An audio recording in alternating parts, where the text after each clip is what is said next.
Hello students. तो students हम जैसे कि हमने बायो का सेकंड चैप्टर स्टार्ट किया था, तो ये है सेकंड चैप्टर का पार्ट 2। तो इसमें हम आज किंगडम मोनेरा स्टार्ट करेंगे। तो किंगडम मोनेरा का सोल मेंबर कौन है? बैक्टीरिया। और बैक्टीरिया टू पार्ट में डिवाइड है, आर्की बैक्टीरिया और you bacteria. You bacteria true bacteria होते हैं, ठीक है। तो बेटा जो ये मोनेरा है ना, मोनेरा जो है अर्थ में सबसे पहले आया था, ठीक है। ये मोस्ट प्रिमिटिव है, सबसे पुराना है। मोनेरा जो है वो सिंपलेस्ट फॉर्म्ड ऑर्गेनाइजेशन है।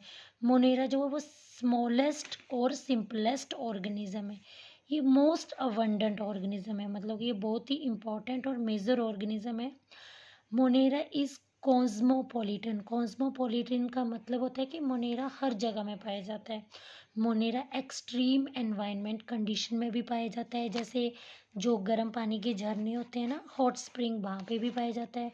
डिजर्ट एरिया में भी पाया जाता है और स्नो में भी पाया जाता है और डीप ओशन में भी पाया जाता है।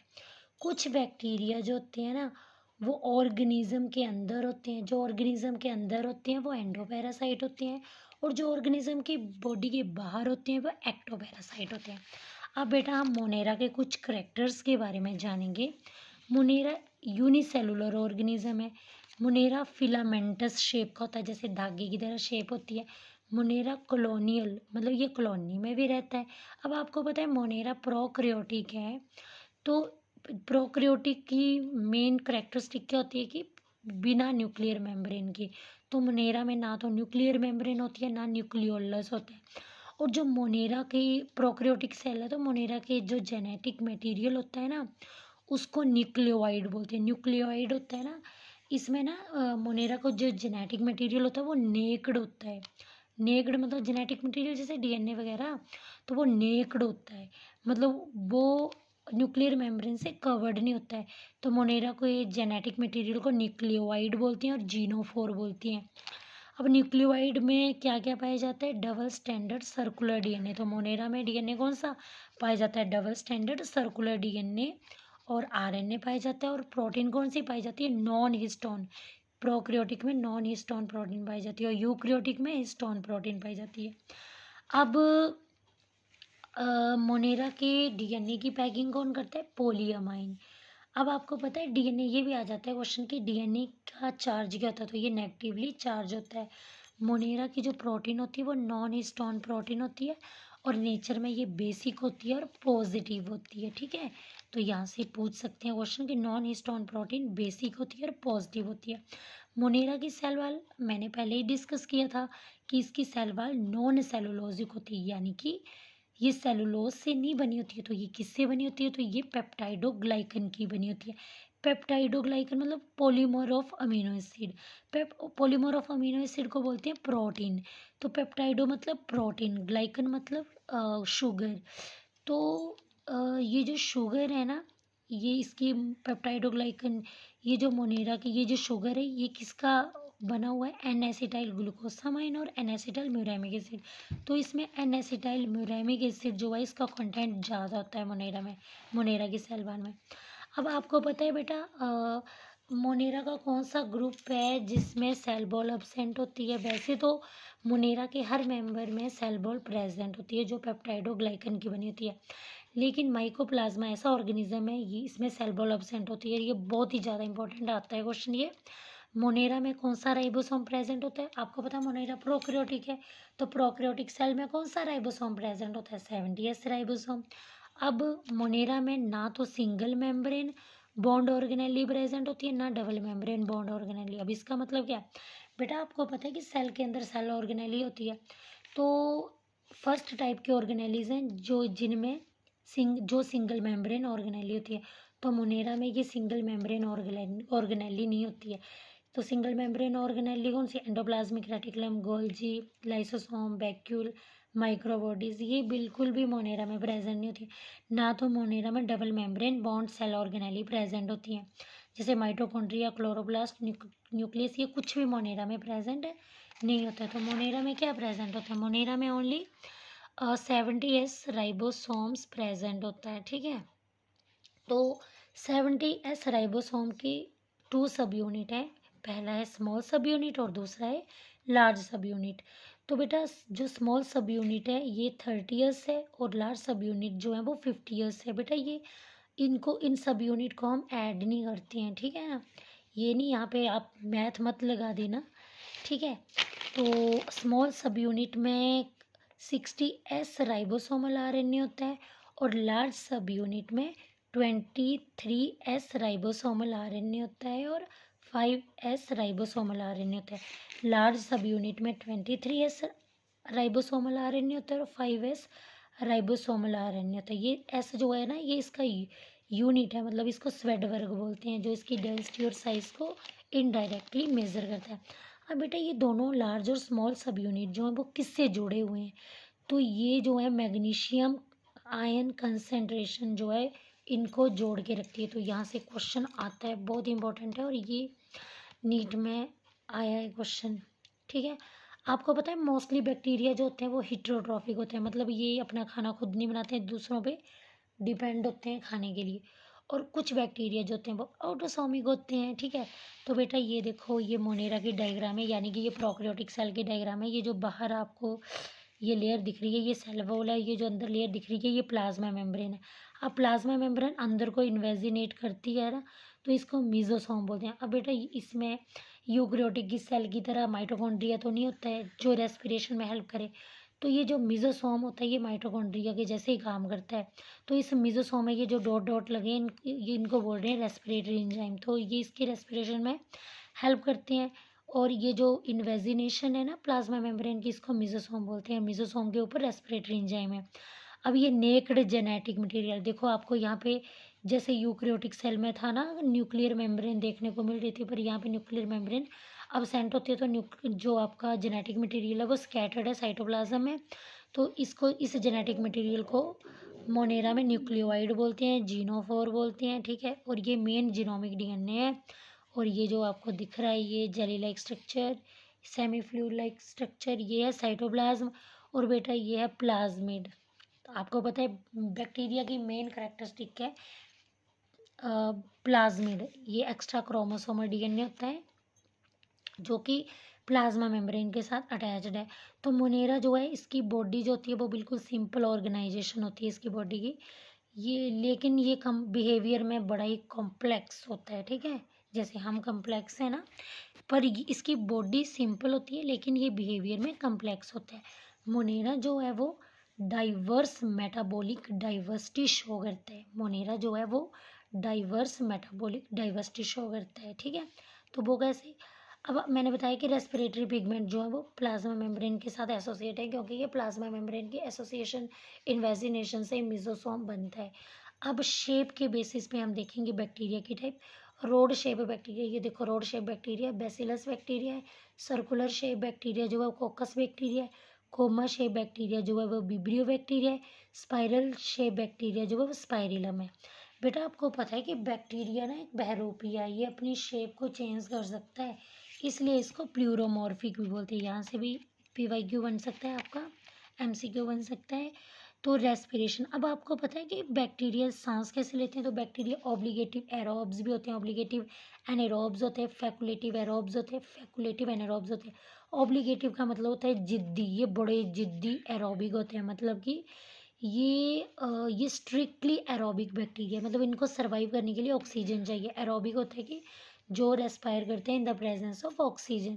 और ऑब्लिगेटिव एनारोबिक क्या होता है, ये बेटा बड़े ही जिद्दी एनारोबिक है, मतलब ये स्ट्रिक्टली एनारोबिक बैक्टीरिया, इनको सर्वाइव करने के लिए ऑक्सीजन नहीं चाहिए, ठीक है ना। और ये फैकुलेटिव एरोबिक होती है, ये एक्चुअल में एनारोबिक होते हैं, मतलब ये in the presence of in absence of oxygen survive कर सकते हैं, लेकिन अगर ऑक्सीजन होगी तब भी कर लेंगे इनमें, क्योंकि ये जिद्दी नहीं ना होते हैं। तो फैकुलेटिव एनारोबिक ये भी जो है वो एक्चुअली एरोबिक है, मतलब ये वैसे तो ऑक्सीजन की प्रेजेंस में रेस्पायर करते हैं, लेकिन अगर ऑक्सीजन नहीं भी होगी तब भी ये रेस्पायर कर लेंगे, रेस्पिरेट कर लेंगे। अब हम पढ़ेंगे ऑटोट्रॉफ के बारे में। तो बैक्टीरिया ऑटोट्रॉफिक भी होते हैं, हेटेरोट्रॉफिक भी होते हैं।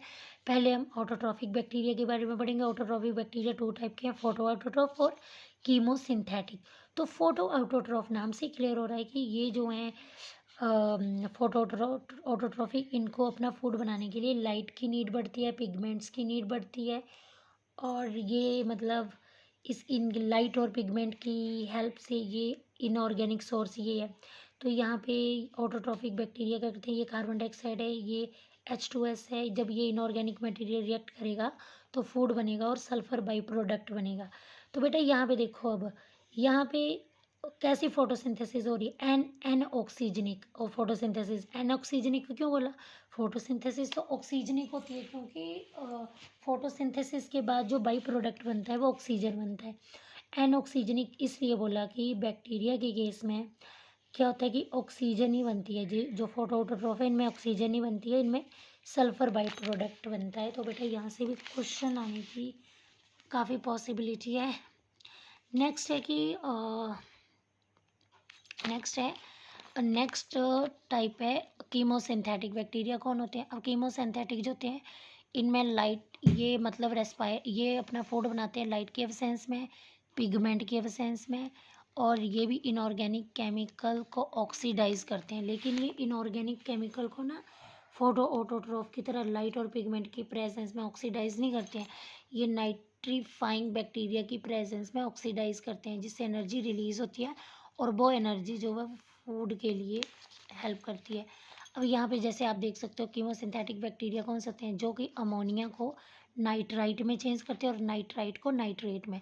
तो बेटा यहाँ से हमेशा क्वेश्चन आता है, बड़ा इंपॉर्टेंट है कि अमोनिया को नाइट्राइट में कौन बैक्टीरिया चेंज करता है, तो नाइट्रोसोमोनास और नाइट्रोकोकस, ये दो कीमोसिंथेटिक बैक्टीरिया हैं जो अमोनिया को नाइट्राइट में चेंज करते हैं।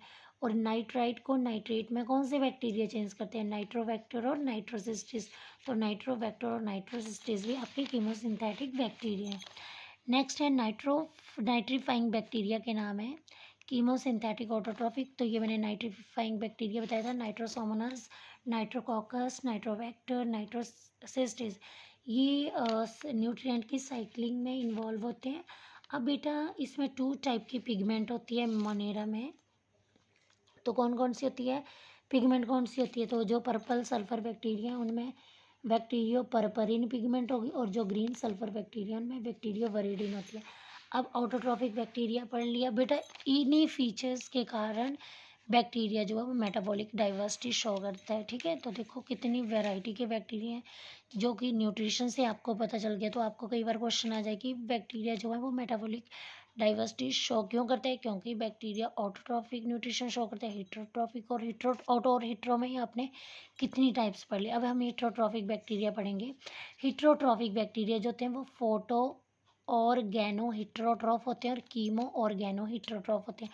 फोटो ऑर्गेनो हिट्रोट्रॉफ कौन से होते हैं, जो कि लाइट एनर्जी का यूज़ करते हैं, जो लाइट का यूज़ करते हैं, जो पिगमेंट का यूज़ करते हैं फूड को बनाने में। तो पिगमेंट आपको पता है bacteria purpurin green purple bacteria use करता है, और bacteria viridin green sulphur bacteria use करता है। अब कीमो ऑर्गेनो हिट्रोट्रॉफिक, तो कीमो ऑर्गेनो हिट्रोट्रॉफिक जो है ये अपना न्यूट्रिशन जो है किससे लेते हैं, डेड डीके मैटर से। ठीक है, ये इनडायरेक्टली डेड होस्ट से अपना न्यूट्रिशन लेते हैं, इसलिए तो कीमो ऑर्गेनो हिट्रोट्रॉफिक को हम सेप्रोफिटिक बैक्टीरिया बोलते हैं। और बेटा ये पैरासिटिक बैक्टीरिया भी होते हैं, ये सिम्बायोटिक एसोसिएशन भी शो करते हैं। कीमो ऑर्गेनो हिट्रोट्रॉफिक जो ये डेड डीके मैटर से अपना न्यूट्रिएंट लेते हैं, ये पैरासिटिक बैक्टीरिया होते हैं। ये सेप्रोफिटिक बैक्टीरिया कौन होते हैं, जो डेड डीके मैटर से अपना न्यूट्रिएंट प्राप्त करते हैं। ठीक है ना, तो सिम्बायोटिक जैसे राइजोबियम बैक्टीरिया है ना, तो राइजोबियम बैक्टीरिया जो है वो लेग्यूमिनस प्लांट, पता है कौन से होते हैं बेटा, जो फलियों वाले प्लांट्स नहीं होते, जैसे मटर हो गया, बीन्स हो गया, तो ये लेग्यूमिनस प्लांट है। इनकी रूट में ना नोड्यूल्स प्रेजेंट होते हैं जिनमें राइजोबियम बैक्टीरिया होता है, और जो नाइट्रोजन फिक्सेशन में हेल्प करते हैं। नाइट्रोजन फिक्सेशन मतलब कि पौधे की नाइट्रोजन की कमी को दूर करता है। और जो फ्रैंकिया बैक्टीरिया है ना, ये मतलब नॉन लेग्यूमिनस, जितने भी नॉन लेग्यूमिनस प्लांट है ना, लेग्यूमिनस में तो बेटा दालें भी सारी लेग्यूमिनस में आ गई, जो नॉन लेग्यूमिनस प्लांट है उनमें फ्रैंकिया बैक्टीरिया जो है वो नाइट्रोजन फिक्सेशन में हेल्प करता है। बड़े ही इंपॉर्टेंट है, यहाँ से काफ़ी क्वेश्चन बनते हैं। ठीक है, अब आ गया रिप्रोडक्शन। ठीक है, तो रिप्रोडक्शन बेटा बैक्टीरिया जो एसेक्सुअली रिप्रोड्यूस करते हैं ये बाइनरी फिजन शो करते हैं, ये एमाइटोसिस करते हैं। एमाइटोसिस होता है बेटा डायरेक्ट सेल डिवीजन, मतलब ना जैसे एक बैक्टीरिया है वो टू पार्ट में डिवाइड हो जाएगा, ठीक है ना, टू पार्ट में डिवाइड हो जाएगा। पहले तो उसकी साइटोप्लाज्म डिवाइड होगा, फिर न्यूक्लियस डिवाइड होगा, तो फिर दोनों जैसे एक पेरेंट है ना, पेरेंट बैक्टीरिया, उससे टू डॉटर बैक्टीरिया बन जाएंगे, ठीक है। अब बैक्टीरिया में आपको पता है डीएनए की रेप्लिकेशन होती है बेटा, जैसे ना ये देखो, एक मिनट, जैसे ये है ना, ये मान लो आपका बैक्टीरिया है, अब ये डिवाइड करेगा तो पहले ये इस तरह से फ्यूरो बनाएगा और ऐसे ये साइटोप्लाज्म है, ये न्यूक्लियस है, तो पहले साइटोप्लाज्म डिवाइड करेगा, फिर धीरे धीरे न्यूक्लियस जो है वो भी टूटेगा और यहाँ पे ये टू डॉटर बैक्टीरिया बन जाएंगे, तो जिसका अपना अपना न्यूक्लियस होगा और अपना साइटोप्लाज्म होगा और ये पूरे अपने पेरेंट्स की तरह होंगे। तो बैक्टीरिया जो है वो, अब देखो आपने देखा ना डीएनए रेप्लिकेशन हुई, दोनों डॉटर बैक्टीरिया का अपना अपना डीएनए, ठीक है। अब आपको पता है कि ये बाइनरी फिजन जो है फेवरेबल कंडीशन में करते हैं, लेकिन जब अनफेवरेबल कंडीशन आती है तो बैक्टीरिया कभी भी डिवाइड नहीं करता, ये पेरिनेशन शो करता है। पेरिनेशन का मतलब होता है कि बैक्टीरिया जो है खुद को अनफेवरेबल कंडीशन से बचाने के लिए वो जो है एक पेरिनेटिंग स्ट्रक्चर बनाता है, एक कवच बना लेता है अपने आसपास, और उसको बोलते हैं एंडोस्पोर, ठीक है ना। तो एंडोस्पोर जो है, अब देखो बैक्टीरिया अनफेवरेबल कंडीशन में एक पेरिनेटिंग स्ट्रक्चर बनाता है एंडोस्पोर, और इस एंडोस्पोर को मतलब आप ना पाश्चराइजेशन के मेथड से भी किल नहीं कर सकते। पाश्चराइजेशन जैसे मिल्क में मान लो बैक्टीरिया, तो आप उसको बॉईल करोगे तब भी इस एंडोस्पोर को आप किल नहीं कर पाओगे, तो इसको किल करने के लिए ऑटोक्लेव मेथड बड़ा ही जरूरी है। ऑटोक्लेव क्या होता है?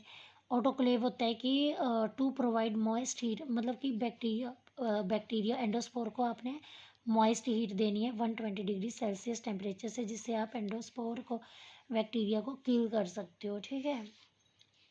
अब आगे ये पता चल गया ना, एंडोस्पोर जो हाईली रेजिस्टेंट होता है और ये अनफेवरेबल कंडीशन से खुद को प्रोटेक्ट करता है, तो ये रीज़न। अब सेक्सुअल रिप्रोडक्शन क्या होती है बैक्टीरिया की, तो इसको जेनेटिक रिकॉम्बिनेशन भी बोलते हैं। अब बेटा आपको पता है कि बैक्टीरिया में ट्रू सेक्सुअल रिप्रोडक्शन अबसेंट होती है, तो तीन वे हैं जिससे वे अपना जेनेटिक मटेरियल एक्सचेंज करता है। पहला है कॉन्जुगेशन, दूसरा है ट्रांसफॉर्मेशन, तीसरा है ट्रांसडक्शन। कॉन्जुगेशन दिया था लीडर वर्ग ने कॉन्जुगेशन दिया था, ट्रांसफॉर्मेशन ग्रिफ्थ ने दिया, और ट्रांसडक्शन दिया था जिंडर और लीडर वर्ग ने। याद रखना, कॉन्जुगेशन लीडर वर्ग, ट्रांसफॉर्मेशन ग्रिफ्थ ने, और ट्रांसडक्शन जिंडर और लीडर वर्ग, ठीक है। अब बेटा कॉन्जुगेशन में ये देखो, कॉन्जुगेशन लीडर वर्ग और टॉटम ने दिया था, और इन्होंने एस्चर्चिया कोलाई बैक्टीरिया यानी कि ई कोलाई बैक्टीरिया पे काम किया है। और ट्रांसफॉर्मेशन, अच्छा पहले हम इसको देख लेते हैं। तो बेटा ये ई कोलाई बैक्टीरिया, ये एफ पॉजिटिव है, ये एफ नेगेटिव है, ये मेल स्ट्रेन है, ये फीमेल स्ट्रेन है। तो मेल में बेटा आपको देखो प्लाज्मिड देखने को मिलेगा, ये न्यूक्लियोइड देखने को मिलेगा, जो बैक्टीरिया का जेनेटिक मटेरियल है ना वो देखने को मिलेगा। तो देखो ये प्लाज्मिड है, ये एक्स्ट्रा क्रोमोसोमल डीएनए प्लाज्मिड है, ये न्यूक्लियोइड है, नेक्ड जेनेटिक मटेरियल है बैक्टीरिया का। और बेटा मेल और फीमेल में ये फ़र्क है कि एफ पॉजिटिव मेल है, इनमें ये फ़र्क है कि मेल में प्लाज्मिड होता है, फीमेल में प्लाज्मिड नहीं होता है, ठीक है। अब क्या हुआ कि इसके बाद क्या हुआ कि ये जो पिल्लाई है ना, ये जो हेयर लगे, इनको बोलते हैं सेक्स पिल्लाई। ये सेक्स पिल्लाई क्या कर देते हैं, पाइलस ट्यूब बनाते हैं। अब इस ट्यूब से जो है वो प्लाज्मिड जो है मेल से फीमेल में जाएगा, देखो आप देख रहे हो ना। और फिर क्या होगा, और फिर जो है ये मतलब यहाँ पे प्लाज्मिड जो एक जेनेटिक मटेरियल एक्सचेंज हो जाएगा। अब सेकंड जो है मेथड सेक्सुअल रिप्रोडक्शन का, ट्रांसफॉर्मेशन। बेटा ग्रिफ्थ ने ये ट्रांसफॉर्मेशन एक्सपेरिमेंट ग्रिफ्थ ने दिया, ठीक है। और इसने किस बैक्टीरिया पे काम किया, डिप्लोकोकस और स्ट्रेप्टोकोकस निमोनिए बैक्टीरिया पे काम किया।